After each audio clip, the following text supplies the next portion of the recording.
Riverdale Season 3. What happened? So, where do we start? Let's just try adding in a bunch of random information to try to make a storyline. The writers do a pretty good job at that, so let's leave it to them. So you know how most shows have one storyline to drive the whole season? What was going through the writers' heads? Honestly, they're probably thinking, no, let's have 3 storylines. What are you thinking? Also, this is nowhere close to the simple and funny comics Archie, where 2 girls are falling in love with the same guy even though they're best friends.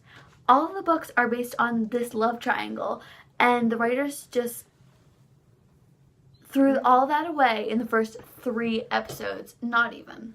But they didn't even have a love triangle. In the original, Archie loved both Veronica and Betty.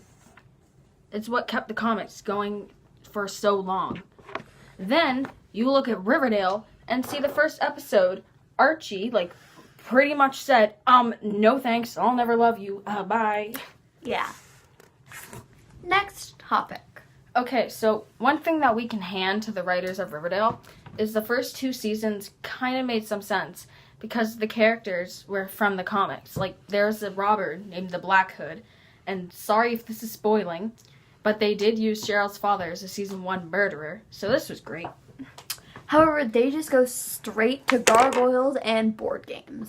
Side note, this game the town plays is called Griffins and Gargoyles, but they have not mentioned Griffins whatsoever. Never. It's 50% of what the whole show is based off of. Because, all the different little storylines all lead back to the stupid board game. Because, yes, let's just... board games, yes. But now they just give all that away, and it just sounds like the freaking whole show was, the plot, and they're just random word generator, gargoyles, board games, cult. That's what the show is. This game has these role-playing scenarios that tell you to hurt or kill others, your friends, or yourself. Because, of course. They have these chalices filled with a blue fresh aid, aka Kool-Aid, but they can't use that in the show because of copyright or whatever. And one of them's perfectly fine, and one's filled with cyanide poisoning, whatever that is. There's a coin to see what chalice they have to drink, and they have to flip it to see what chalice they get.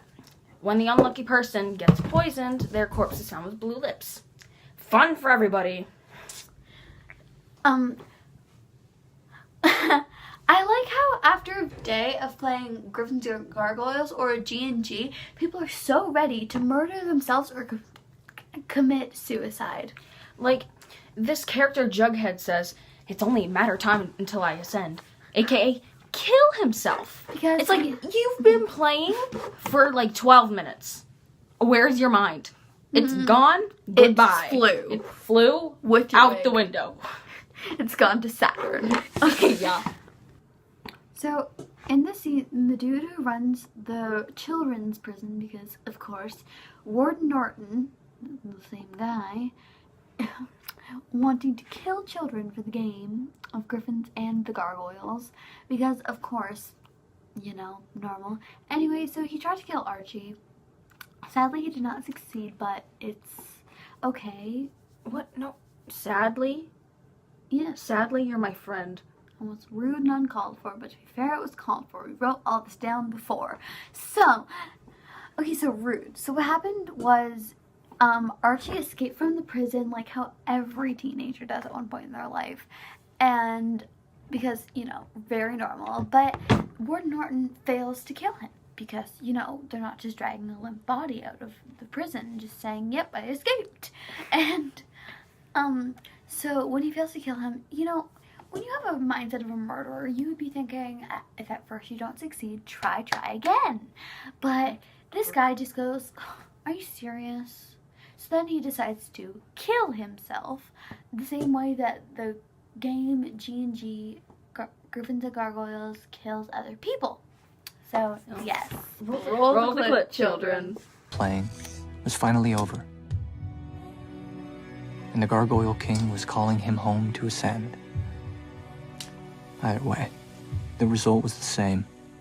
Death by cyanide poisoning.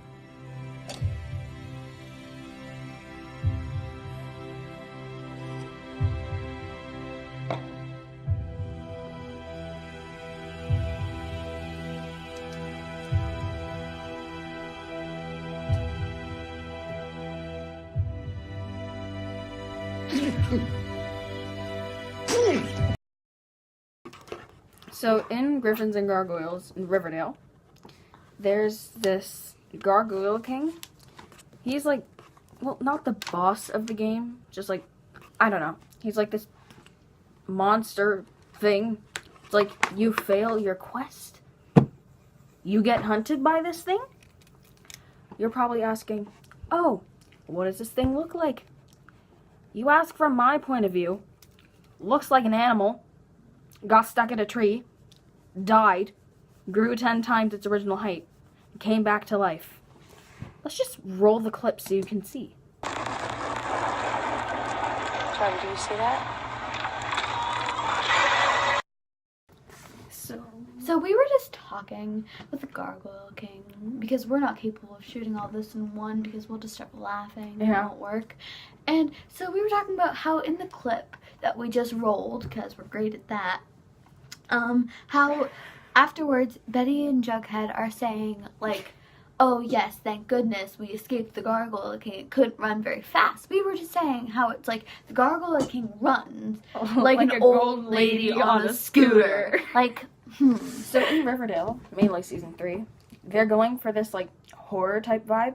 But like so far in season 3, the scariest thing hasn't been this Gargoyle King and Griffins and Gargoyles and suicide. It's been like this clip from this music video. Like, let's just roll the clip. oh my god. See how freaking scary it is. Yeah. Look down at something shocking now. Heaven knows anything goes. So now we have these two blue human fetuses who are just swimming around behind. And later in the music video, they just a chair appears. Just And like, they start I'm dancing on here. the chair. And they're like doing this weird like snake charming thing. And then they drop into the slits on a chair. And I'm so confused. I'm like, the poor fetuses. The poor fetuses. Anyway, next topic. We appear downstairs just like the chairs in those like blue fetus videos. Wow. Insert Oh clip. wait, we didn't get the clip, did we? It won't insert it now. Yes. Anything goes. The light needs to perform self-delete us. So anyway, it's time for our bloopers. Riverdale season 3. Oh god, what? You're ruining it! Next topic.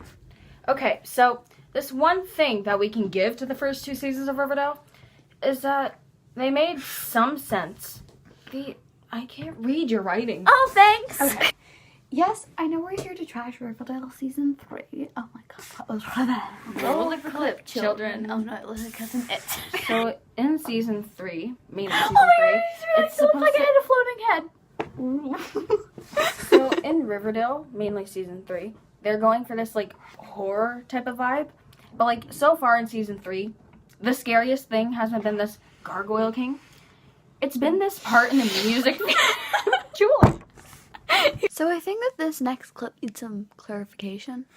So we were filming something and I was complaining how I never got to talk because all I do is complain. So Julia said like, "Oh, here, why don't you say this?" I'm like, "Well, okay." Guess what happened? Little old me forgot what she was even talking about.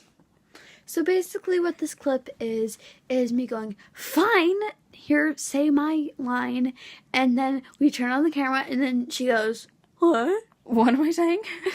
It's great. What are we talking about? This is our pathetic outro. We're pathetic anyway, so. Always on brand. We just want to say thank you for not watching with your eyes closed. Because we know you're being forced into watching it. Hi, Yeah. Miss McDonald's. Hi. A lot of work of not laughing has been put into this video. It's 4 hours later, and we've convinced Renee's mother to let her stay for an extra 3, I think, now. Yeah. I was She's having supposed to supper leave here. at like 5. And it's almost 7 o'clock. Yeah. And she's staying for supper. So Mm-hmm. we're having pizza. It's going to be great. Woohoo. I like how we're saying what we're I having. know. Anyway. And for lunch we had. And then for Anyway. breakfast I had a delicious. I don't even think I had breakfast. Anyway. Thank you for not watching with your eyes shut. Bye.